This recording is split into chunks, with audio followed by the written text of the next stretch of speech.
Olá, minhas amigas e meus amigos, este é o quinto episódio do canal História e Outras Histórias. Neste episódio, nós vamos falar sobre a única coisa que conseguiu disputar a atenção das pessoas com o Big Brother Brasil: a invasão da Rússia à Ucrânia. A ideia é a gente tentar entender, com o auxílio da história, as reais razões e os desdobramentos desse conflito. Mas antes da gente iniciar, gente, por favor, siga, curta e compartilhe o nosso canal. Gente, nós estamos todos muito preocupados com a guerra iniciada pela Rússia contra a Ucrânia.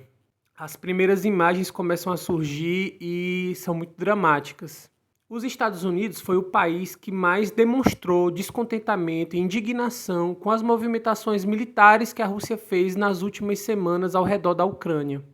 Os Estados Unidos já anunciaram sanções à Rússia. Essa hostilidade entre Estados Unidos e Rússia fez muitas pessoas lembrarem e até compararem esse momento que a gente está vivendo com a Guerra Fria, quando a tensão entre esses dois países quase os levaram às vias de fato inúmeras vezes durante a segunda metade do século XX. Eu considero uma comparação equivocada. Durante a Guerra Fria, que foi um período de disputa pelo controle internacional entre os Estados Unidos e a União Soviética, havia, sobretudo, um conflito ideológico que tinha a ver com os diferentes modelos de sociedade propostos por essas duas potências. Os Estados Unidos defendiam um modelo capitalista, controlado pelos grandes grupos econômicos internacionais, pelas grandes empresas, que organizavam o mundo a partir dos interesses de mercado.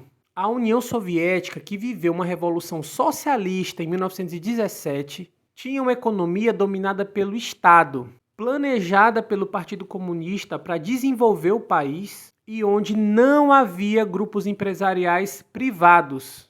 A União Soviética, a partir de Stalin, se degenera e distorce o socialismo pensado por Marx, por Engels e pelos líderes da Revolução Russa, como Lenin e Trotsky. Stalin constrói em torno de si uma aristocracia estatal, autoritária e extremamente corrupta, que usufrui das riquezas do país. Mesmo assim, Stalin mantém a economia sob o controle do Estado e longe dos interesses do capitalismo e das grandes empresas multinacionais. E isso em todo o vasto território que estava sob controle da União Soviética.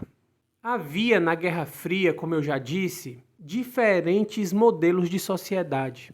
Um capitalista e outro com elementos socialistas, mas já bastante degenerado pelo stalinismo. Já a Guerra da Ucrânia está mais para uma disputa imperialista. Imperialismo foi o nome que se deu à política adotada pelos grandes países capitalistas industrializados de domínio de território, principalmente na África e na Ásia, para expandir os seus mercados e os seus lucros.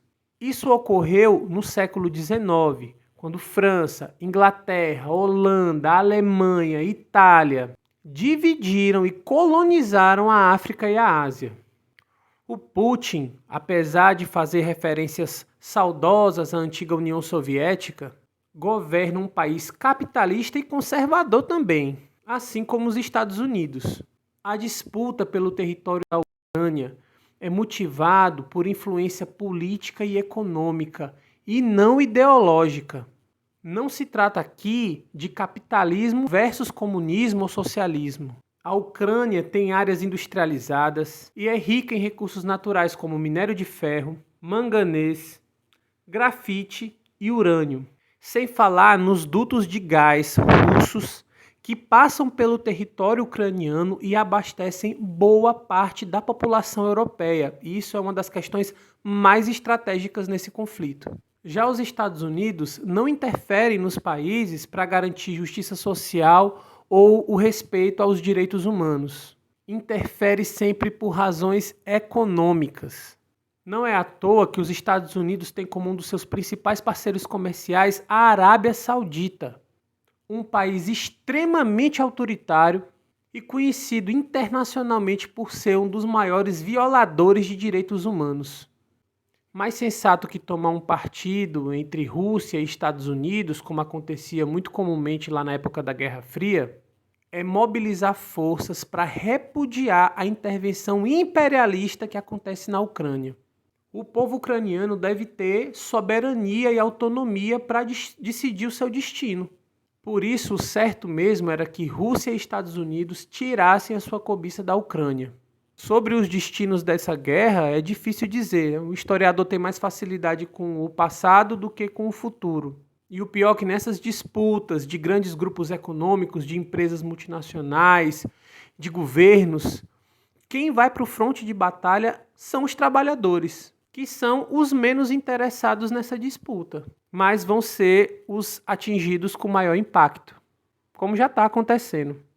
Por isso é muito importante que esse conflito que vai cair sobre as costas do povo pobre, da população civil, de pessoas indefesas, seja interrompido, né? Que a comunidade internacional, que a opinião pública repudie essa disputa, como eu já falei aqui, que é de interesses econômicos e não dos interesses da Ucrânia, da população ucraniana, da população russa, da população americana ou da população mundial.